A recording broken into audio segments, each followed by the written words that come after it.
ప్రభు అయిన యేసుక్రీస్తు నామములో మీకు అందరికి వందనాలు తెలియజేస్తున్నాను. పరిశుద్ధాత్మ యొక్క సిద్ధాంతం 15వ భాగం.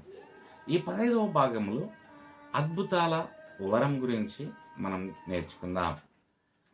ప్రాథమిక బ్యాప్టిస్ట్ దృక్కోణం నుండి అద్భుతాల వరం దేవుని శక్తిని ప్రదర్శించే అసాధారణ చర్యలను నిర్వహించడానికి పరిశుద్ధాత్మ ద్వారా మంజూరు చేయబడిన అతీంద్రియ సామర్థ్యంగా పరిగణించబడుతుంది. ఈ వరం యొక్క వివరణాత్మక పరిశీలన ఇక్కడ ఉంది. మొదటగా నిర్వచనం. అద్భుతాల వరం అనేది సహజ చట్టాలను ధిక్కరించే చర్యలను చేసే సామర్థ్యాన్ని సూచిస్తుంది. తరచుగా దేవుని జోక్యానికి మరియు శక్తికి సంకేతాలుగా ఉపయోగపడుతుంది. ఇది స్వస్థత, సదుపాయం లేదా సహజ దృగ్విషయం వంటి వివిధ రకాల అద్భుత సంఘటనలను కలిగి ఉంటుంది. రెండవదిగా బైబిల్ సందర్భం. కొత్త నిబంధన ఉదాహరణలు. యేసు నీటిని ద్రాక్షరసంగా మార్చడం. యోహాను సువార్త 2వ అధ్యాయం 1 నుంచి 11 వచనాలు మనం గమనించవచ్చు. మరియు 5,000 మందికి ఆహారం ఇవ్వడం. యోహాను సువార్త 6వ అధ్యాయం 1 నుంచి 14 వచనాల వంటి అనేక అద్భుతాలు చేశాడు. ప్రకృతి మరియు భౌతిక ప్రపంచంపై తన అధికారాన్ని ప్రదర్శించాడు. అపోస్తులు సువార్త సందేశాన్ని ధృవీకరిస్తూ తమ పరిచర్యలో భాగంగా అద్భుతాలు కూడా చేశారు. అపోస్తుల కార్యములు 5వ అధ్యాయం 12 నుంచి 16 వచనాలు, అపోస్తుల కార్యం 19వ అధ్యాయం 11 నుంచి 12 వచనాలు మనం గమనించవచ్చు. మూడవదిగా వరం యొక్క ఉద్దేశం, బహుమతి యొక్క ఉద్దేశం, సువార్త యొక్క ధృవీకరణ. ప్రారంభ సంఘములో అద్భుతాల వరం యొక్క ప్రాథమిక ఉద్దేశం అపోస్తులు మరియు యేసు యొక్క సందేశము మరియు అధికారాన్ని ప్రమాణీకరించడం. ఎబ్రీయులకు రాసిన పత్రిక 2వ అధ్యాయము 3 నుంచి 4 వచనాలు మనం గమనించవచ్చు. దేవుని శక్తి యొక్క ప్రదర్శన. అద్భుతాలు దేవుని శక్తిని మరియు మహిమను వెల్లడిస్తాయి, ప్రజలను ఆయనపై విశ్వాసం ఉంచుతాయి మరియు మానవత్వం పట్ల ఆయనకున్న కరుణను ప్రదర్శిస్తాయి. నాలుగవదిగా విరమణవాద అభిప్రాయం. విరమణంపై నమ్మకం. చాలామంది ప్రాథమిక బ్యాప్టిస్టులు అద్భుతాల బహుమతికి సంబంధించి విరమణవాద అభిప్రాయాన్ని కలిగి ఉన్నారు.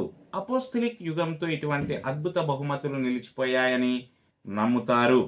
గ్రంథాల ఆధారంగా వారు తరచుగా 1 కొరింథీ 13వ అధ్యాయము 8 నుంచి 10 వచనాలను సూచిస్తారు. అద్భుత బహుమతులు తాత్కాలికమైనవి, ప్రారంభ సంఘ స్థాపనకి ఉద్దేశించినవని అర్థము. 5వదిగా సమకాలీన వాదనలపై సందేహం, ప్రామాణికత గురించి ఆందోళనలు. ప్రాథమిక బ్యాప్టిస్టులు తరచుగా అద్భుత సంఘటనల సమకాలీన వాదనలపై సందేహం కలిగి ఉంటారు. వాటిని తప్పుదారి పట్టించే లేదా నిజమైన బైబిల్ మద్దతు లేనివిగా చూస్తారు. లేఖనంపై దృష్టి కేంద్రీకరించడం. అద్భుతాల యొక్క అన్ని వాదనలు లేఖనాలకు వ్యతిరేకంగా పరీక్షించబడాలని మరియు బైబిల్ బోధనలకు అనుగుణంగా ఉండాలని వారు నొక్కి చెప్పారు. 6వదిగా దేవుని సార్వభౌమాధికారం. అద్భుతాలు మరియు ప్రార్థన.